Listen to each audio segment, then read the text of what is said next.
Does Nutrafol actually work? It's the number one question I get when I talk about Nutrafol, the number one hair growth supplement. Yes, it works. They wouldn't be going on nearly 3 years of advertising with the Sarah Fraser show if you guys weren't buying and coming back month after month. Take the first step to get visibly thicker, healthier hair right now for a limited time. Nutrafol is offering my listeners $10 off your first month's subscription and free shipping when you go to Nutrafol.com and you enter the promo code TSFS.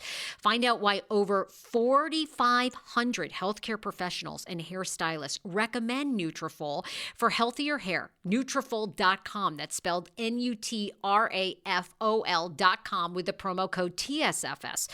Nutrafol, you want to use that promo code TSFS because it's the number one dermatologist recommended hair growth supplement. I love it. You'll see results in 1 to 3 months. I've been using it for years. Help my postpartum hair grow longer. Go to Nutrafol.com today and use the promo code TSFS.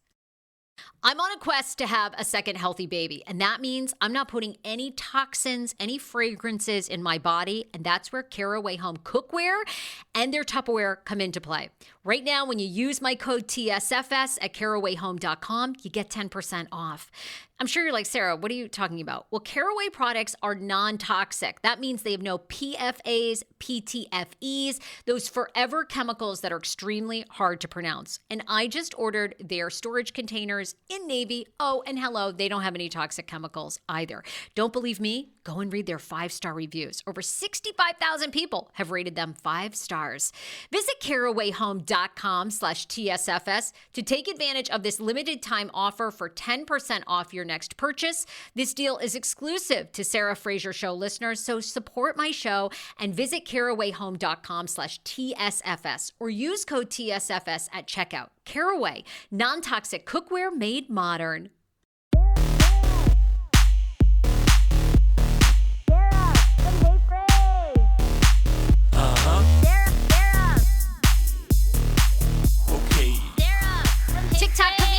Activist Daniel Ryan Spaulding is back on the podcast today. We are talking about RHONY. A producer, someone very close, darling, to RHONY, has slid into David Yontif's DMs and mine to reveal some scoop on the upcoming cast, filming, and season, plus Housewife and the Hustler, all the behind-the-scenes tea that we know David Yontif and Daniel Ryan Spaulding right now. That's so great. I'm going to see Countess Luann tomorrow. You in New York or there? Yes. We're going again. First of all, if you see her, tell her you know me. She is my dear. One of my friends was there last night and was like, come with me. And I'm like, I'm going with Sarah, so I'm not going. But have you ever seen it? You'll love it. I'm so excited. Oh my God. It's gonna be amazing. I'll be screaming every song. Like, I'm obsessed with her. Wait, one more thing on Beverly Hills before we move on. The other thing that Anne-Marie revealed, and I believe lots of sources did this week, is Kathy Hilton shows up, is part of the RHOBH reunion. All right, why? Apparently this was because she needed to heal with Kyle. Like, they needed to have a moment. Anne-Marie teases that they have this very genuine moment. But then there's been a lot made of this. Is this Kathy's play to return to the next season? Is Kathy coming back? What do y'all make of him? I think they both want Kathy back, and she wanted to come back. I think that it wasn't resolved. It should have been resolved, but they needed a timeout. And I think that it will be a better show with Kathy Hilton on it. You think she's coming back? I think that it's definitely possible. I would like to see it. I would be very interested in that. I loved the seasons with her. I thought it was fantastic. Me too. I just saw the replay of that very famous moment where Sutton's like, I'm tired of pretending everything's hunky-dory. And Kathy's like, hold on, who's hunky-dory? Yeah. I can't. We need her. She's so comedic. Sarah loves Kathy. Even more than EJ, do not speak poorly of my Kathy. I don't know. There's something about Kathy Hilton. I just think it's a dream to live that delusional. You know what I mean? Just like, it's like, for who me, lives like that? Yeah. For me, what I like about Beverly Hills, and in terms of casting, if you were to have a cast shakeup, David, for me, what works for me is that Hollywood connection, of former soap actresses or actresses in some way.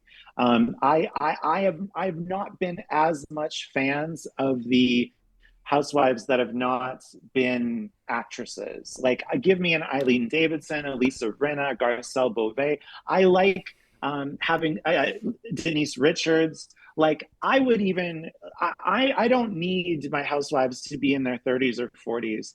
I would love someone like Heather Locklear, even though I know probably that wouldn't happen. But I would love someone from that soap, Melrose Place kind of I just had world, Daphne Zuniga on my podcast. Oh, or Laura Layton. Like, I would love someone like that. I would love someone like that too. I mean, Daphne is like, hell's no, David. What the fuck are you talking about? I would too. I would love that. I really would love that. I mean, the problem is a lot of these, like Daphne's like, well, I'm like in life, I'm a shy human being. I would never. So that's the problem. Laura Layton would be amazing. I'm just making up her backstory that she's not shy, even though she probably is. Yeah, I get it. I mean, I loved this Kathy appearance at the reunion. I think it was to have a moment with Kyle. I mean, why you cannot have that authentic moment off camera is beyond me, but this is Hollywood, and so that's how it rolls. I don't know if this means she's coming back, and I would love to know, can someone ask Lisa Rinna what she thinks about this appearance of Kathy Hilton on the reunion? That is what I would like to know. I mean, I'm already over the fact that she was at the reunion. I would like someone to ask when she does her QVC live or whatever the hell it is that Lisa Rinna is doing these days. I would like someone to ask her how she feels about Kathy's reunion appearance. Because let me tell you something, Lisa Rinna ain't being invited to a reunion anytime soon. I know. It is like, what does Kathy... I swear Kathy and Rick have some sort of hold on NBC. I mean, really. Because, right? I mean...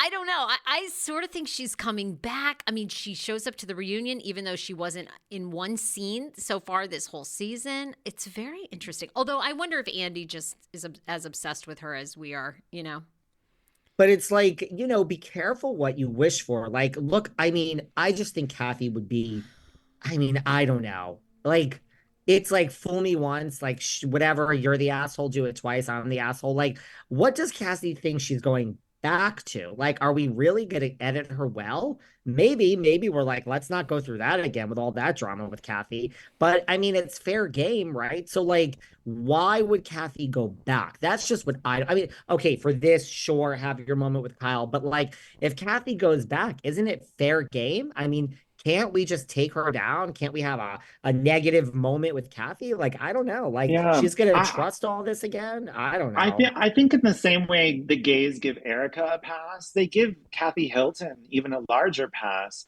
Like, if what Erica alleged, that Kathy Hilton said that DJ is an F, like, maybe the DJ was being an F.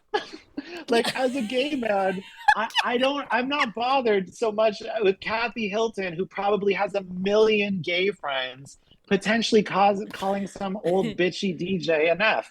Like, it doesn't bother me. By the way, every gay man I know, which I guess, of course, you all can use it, but every gay man I know uses that word left, right. My gunkles are forever calling somebody that. I'm like, oh Lord. I use it about myself. I don't necessarily use it about anyone else, but I use it about myself all the time. I mean, I don't think she's a hateful person. I think she's a charming person. I think she's a very interesting person. I think she's a quirky person. And I think that when you are a good person and you have a good heart, if you're a little messy or a little bit of, you have a moment, people forgive you for it because at least you're authentic. And I think that's why it works for Kathy Hilton. Yeah, I mean, Kathy could do no wrong in my book. Do you want to segue to Tom Sandoval? Sure. Speaking of, do we think Tom Sandoval is authentic? Apparently dating now a Victoria's Secret model. She's stunning, Did you see her? By the way. She's stunning. She's stunning. God. She dated Leonardo. She was linked to Leonardo DiCaprio, at least in the past. What did they say? He's 43, she's 33, or he's 41, she's 30. There's a 10-year age, 41 and 31. I mean, we don't know. I don't think it's confirmed. There's pictures of them like almost kissing. Her name is Victoria Lee Robinson, Yeah. and she's gorgeous. And his new movie, I think, is called Tall, Dark, and Handsome, or Tall, Dark, and Dangerous, something like that for Lifetime. And I'm like, Tall, Dark, and Dangerous. That kind of does sum up Tom Sandoval here. I Tom is in his like victim era. He's doing these interviews and he's saying, yeah, I mean, like that's certainly a suggestive picture for everyone watching on YouTube.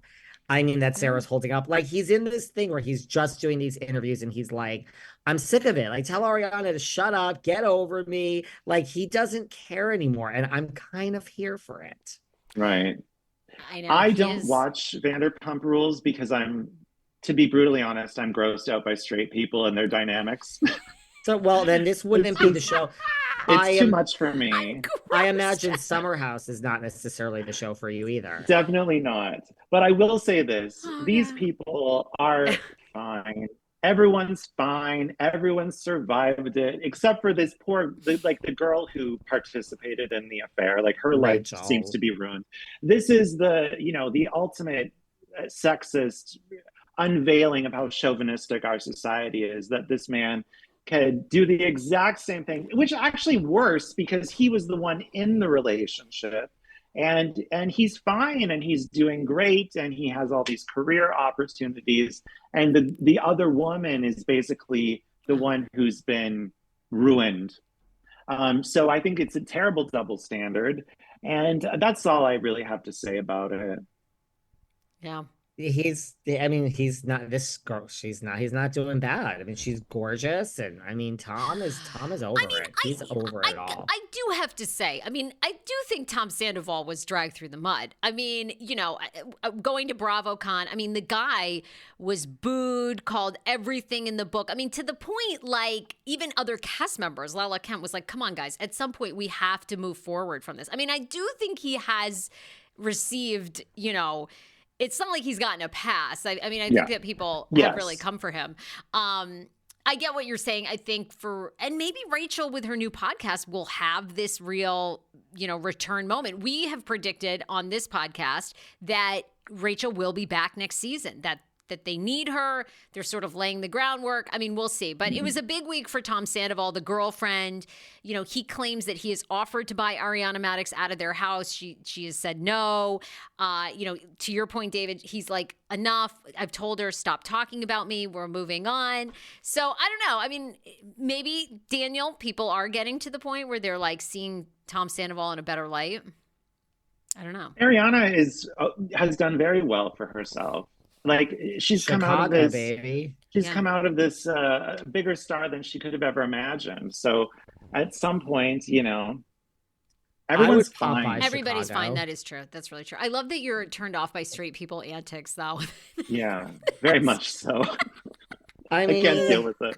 I understand what you're saying. Oh my God. Speaking of straight people, what about RHOC? Do you watch RHOC, Daniel? Orange County? I do watch a little bit. Sometimes I never watched up until I think during the pandemic season, because I was interested to see how they handled that.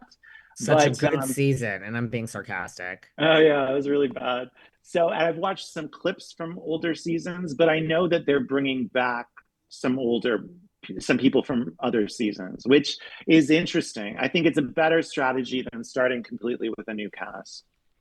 Yeah, I mean, we tried that in New York, although New York is coming back and it's apparently going to be starting to film. Sarah liked New York. I did.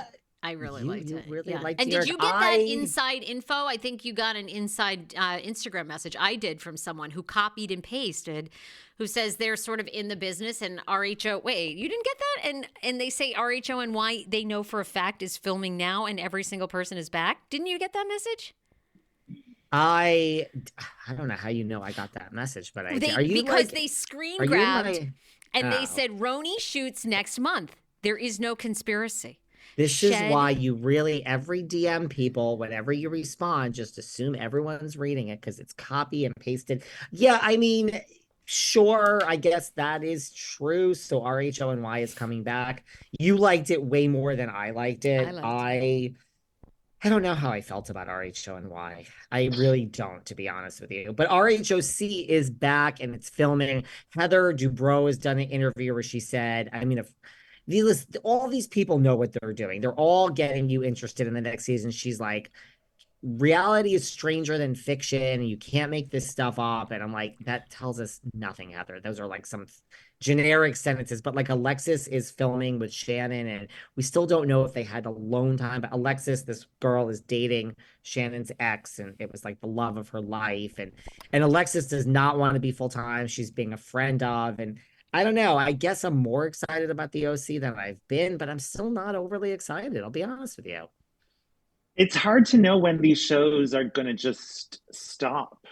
I think for me, I think a lot of them have. I mean, I don't know. I mean, here we are. We all watch. I mean, people hate listen to us every week. So thank you for everyone who hates listens to us and then says all bad things. But I mean, we're still watching, but it's just, I mean, people do say things like it's lost its lackluster. It's not the hate. I'm like, I agree with you. It's just, it's lost its oomph. You don't have I think I have hope for this. I have hope for RHOC. Yes, don't you think, Alexis? You know they're going to get messy. They're going to bring in John Jansen, right? I mean, we're going to see them interacting. I don't know. I feel like this is. I think this could be so good. Tamra, I mean, we need something new with Tamra, right? Shannon Beador, hopefully we're going to see more of her recovery, the DUI. Like, are we going to really see her, repent for all that? I don't know. I'm very interested in that. This is a lot to work with. Yeah. I mean, I'm excited. Mm-hmm. I'm excited, but don't punt the ball. Like, let's just keep that going, the real stuff, before we go to Emily and Gina getting their nails done at the local, Five and Dime. You know what I mean? And you never know, like with Real Housewives of Salt Lake City, I saw the preview and that little ending thing with Heather in the hotel freaking out. I thought, oh, this is going to be some manufactured thing. It's not actually something scandalous. And then it ended up being, oh my God, one of the best episodes of a Housewife franchise ever. So you never know what to expect and what could happen. I think it's a tricky thing to know whether or not to start fresh, to bring in a new cast. I think that if they were to, like, one of the reasons for me, the new franchise of New York didn't work as well was because they didn't know each other. They didn't. I would really love to see a group of women who actually are connected. I think that's why Salt Lake City worked so well the first season. They all knew each other. They were friends with each other. I think that's sort of the key. And I think they tried. I think when they were casting New York, like, they really, truly tried. And I just think they just fell short, and they're not going to hire a bunch of, white women. So I think when they were looking, they just couldn't find the right diversity. And I just think this is where we ended up. But I agree with you.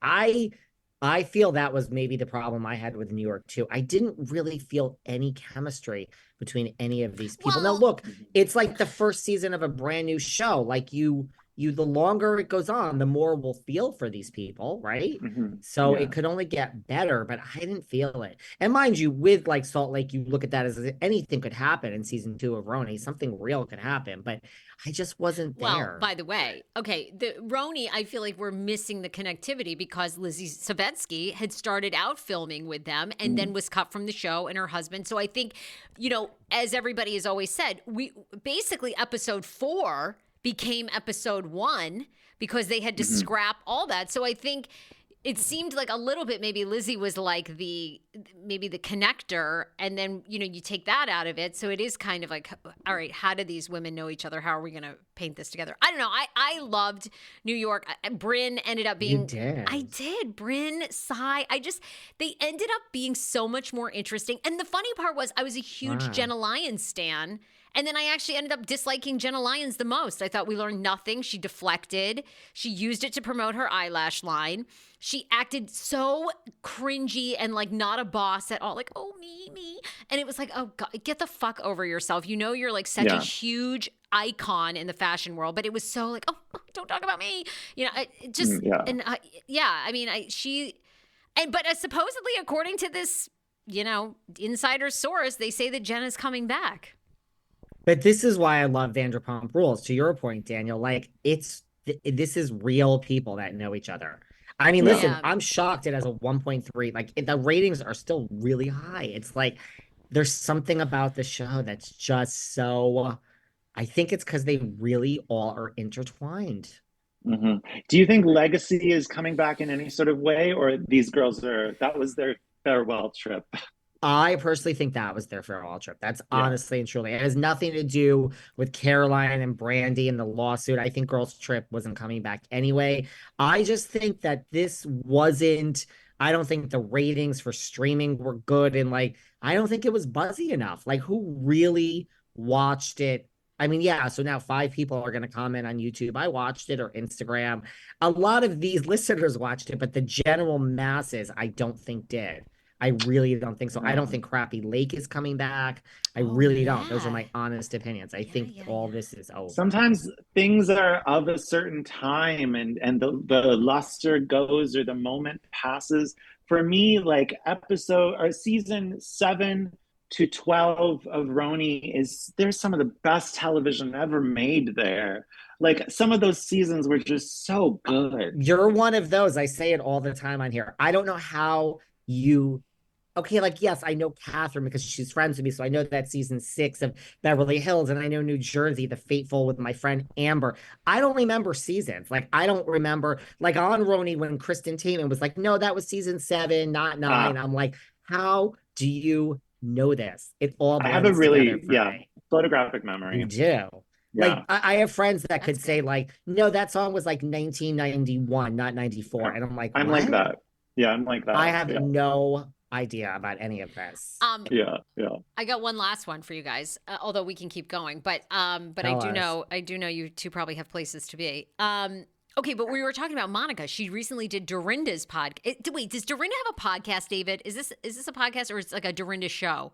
Sirius Radio, which I never hear about this, and then I guess it is a regular. I mean, then it comes up. I guess it's like a weekly thing for Dorinda. But they essentially had a 6-minute conversation of if they're on pause or if they've been fired, and Monica seemed to defend that she's on pause, and Dorinda goes, despite what the haters say, I was on pause, and so. But Monica seems to imply she thinks she will be back. I'm curious, Daniel, what you think, and David, if this changes anything. Well, I think Dorinda I love her, but I think she's a little delulu. And I think Monica's a pathological liar. I think Monica, listen, there's a lot of listeners and viewers that think Monica's coming back, that think, I love that she is a pathological liar. I don't care. I mean, I would like to see it. I would like to see it. And I thought her mom was television gold. She reminded me of like Ramona, but like without any of the good qualities of Ramona. I mean, does Ramona have any good qualities anymore? She's a nice mother. She's like nice to her friends that she likes. She is, but she won't do everything for her daughter because her daughter was on this podcast and her daughter did not like some things that she said on this podcast, and her daughter wanted it. I think I told this story once. Avery was on this podcast for a 2-part episode, and the first part came out, and Miss Avery Singer was not thrilled with some of the press that she got from her own statements on this podcast. Okay. And then she wanted stuff edited out of the second episode. Did I ever tell you this story, Sarah? I don't know, but I'm telling everyone here, including Daniel, she wanted stuff edited out of the second episode, and it's like, this isn't McDonald's. Like, I'm not just like sitting here to pick up the phone to do what you want me to do. And I said, hey, listen, and this was all through my team and her team, but I was like, this is an unusual circumstance in that I instead of saying no, I will give Avery the actual transcript. She can take an actual red marker. She can cross out every word she wants edited out, but we have to book Ramona on the podcast. That's how this is going to work. And then Avery apparently got back to my team and was like, oh, it's my mother. I'll just tell her to do it. No problem. What she wanted to do that was some shit she said about her father, Mario. So I was like, oh, I guess Ramona's coming on the podcast because Avery's like, whatever, I'll just tell her to do it. Well, apparently when she went and asked her mother, Ramona, to come on the podcast, like, hey, I don't want this out there and you don't want this out there about dad, just go on the damn podcast. Miss Ramona did not care for this quid pro quo. So apparently, as much of a great mother as she is, she was not willing to do anything for Avery because she wouldn't come on this podcast. And then she calls Bravo. She's not even on Bravo anymore. This is before she was hired back for Girls Trip. And then Bravo has the audacity to call my team and is like, we need, to have a talk, and we have such a great relationship with David, and Ramona wants this edited out. And I was like, tell Bravo to go fuck themselves. Tell Ramona, nothing is being edited. Everything could be edited out if Ramona comes on the podcast. Well, Ramona wanted her cake and eat it too. And I'm like, tell her to go fuck herself. I don't know if I ever told that story, but there you go. I think there we go. A new one. Sorry. There you go. So right. apparently so she's Monica, a great mother, but she won't do anything for her daughter. We're not holding out any hope that Monica is coming back. We don't think this is depressing. This is depressing. I don't know what to say. I mean, I think she made it. The only thing I think is like, if we're in like episode 7 and like we have shit, which is the whole reason why I think Anne-Marie is there. I don't think they had enough. I think if it's really a shit ass season, I think it is possible. Yeah. I really do.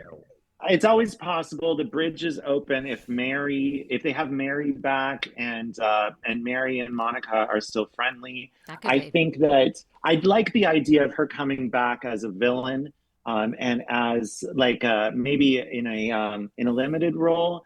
But the problem, I think, is setting the precedent that a fan or someone who has stalkery tendencies could sort of infiltrate one of these social groups. I think, that's sort of the precedent that they don't want to reward.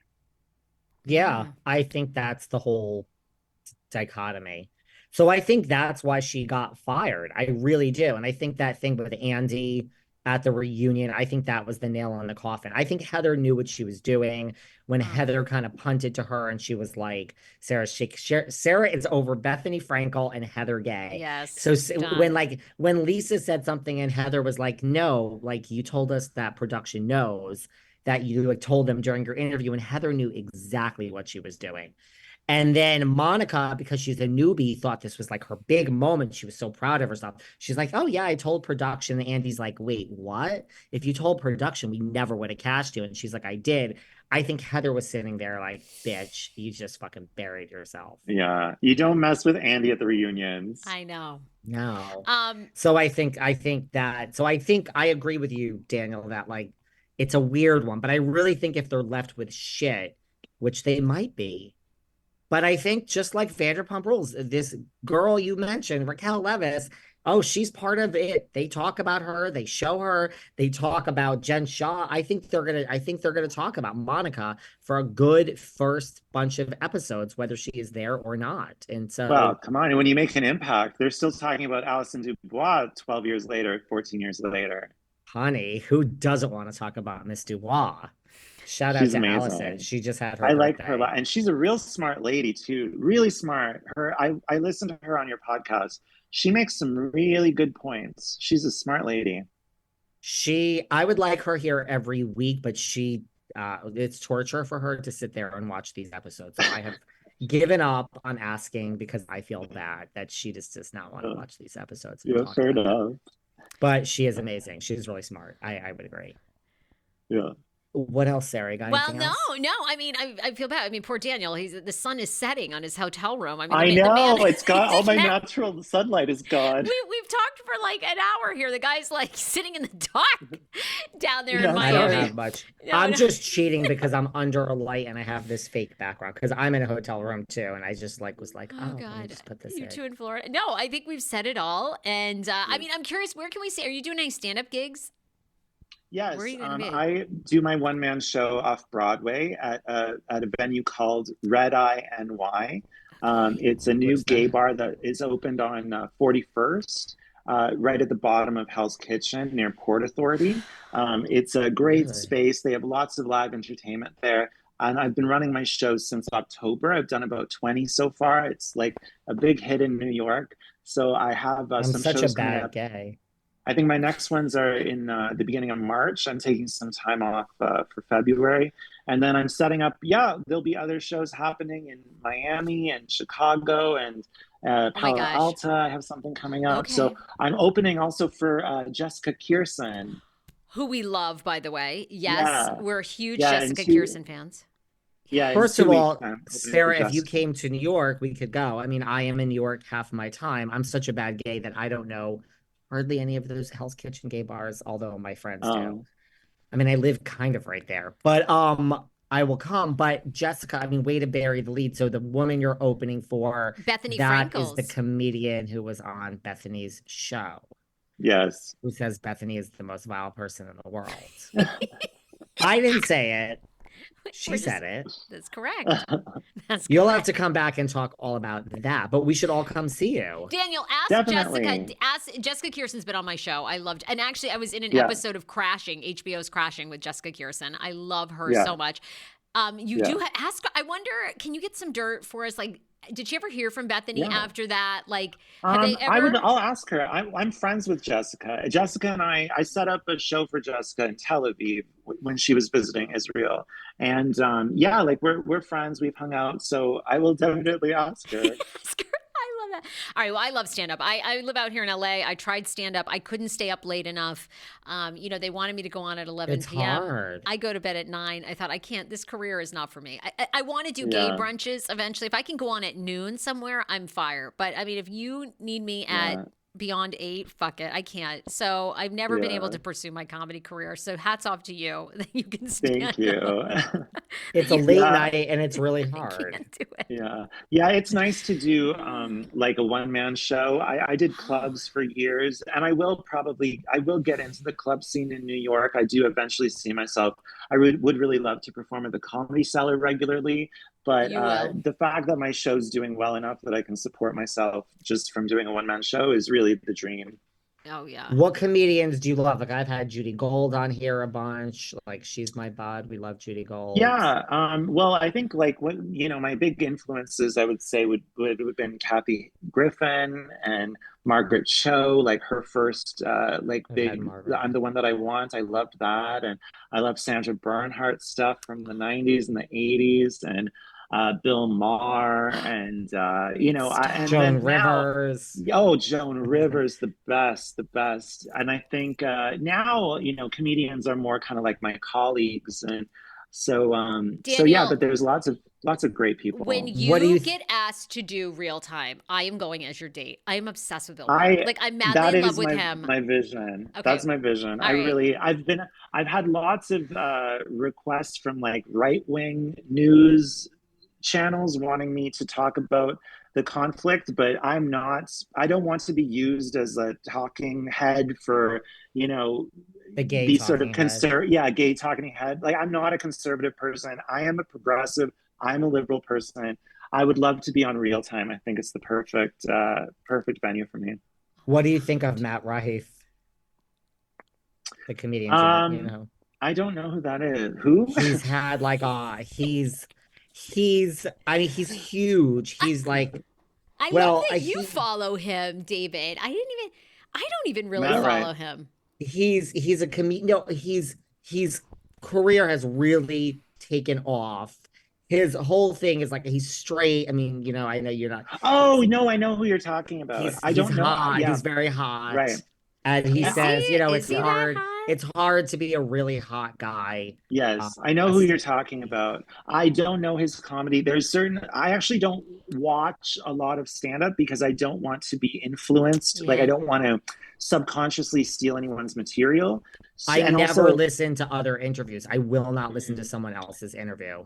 And then also, because I've been living in Europe, I just moved to the United States 4 months ago. So there's a lot of people I don't know yet. So I don't know him that well. Wow. Because he just like to me came out of. I don't know. You don't find that hot? No. I mean, well, I'm just saying he says, it's just like his whole shtick is like when people give reviews, they're like, oh, he's really hot and hot. And it's just, listen, if you don't want to hear about straight people, I'm not sure this is the comedian for you. You might want to stick with Cho or Bernhardt or one of those ladies. I have no problem with people telling me how hot I am, so I don't know what his problem is. Look, he looks like a walking Instagram filter. No. He says it's very hard as a comedian to be taken seriously. being so hot. I'm just telling you, I'm just sharing. Don't shoot the messenger, just like your girl you're opening for doesn't like Bethany. I'm just revealing the information. Well, I mean, that is kind of a thing in comedy, right? Isn't it, Daniel? I mean, if you're a fat comic and you start out that way and you lose weight, it is a little bit harder to keep, where's your material? I get that.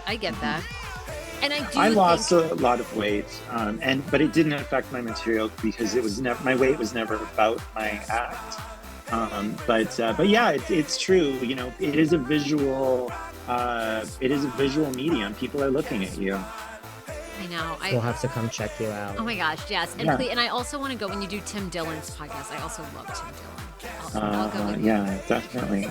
Well, thank you so much for having me, you guys. It was beautiful. Thank you. Sorry, I'm like in the dark. You're in the dark. You're fine. We'll share your social medias everywhere. Thank you. Bye. Love you, Daniel Ryan Spaulding. Thank you so much. Keep in touch. Yeah. Bye. Bye, guys. Bye. Bye.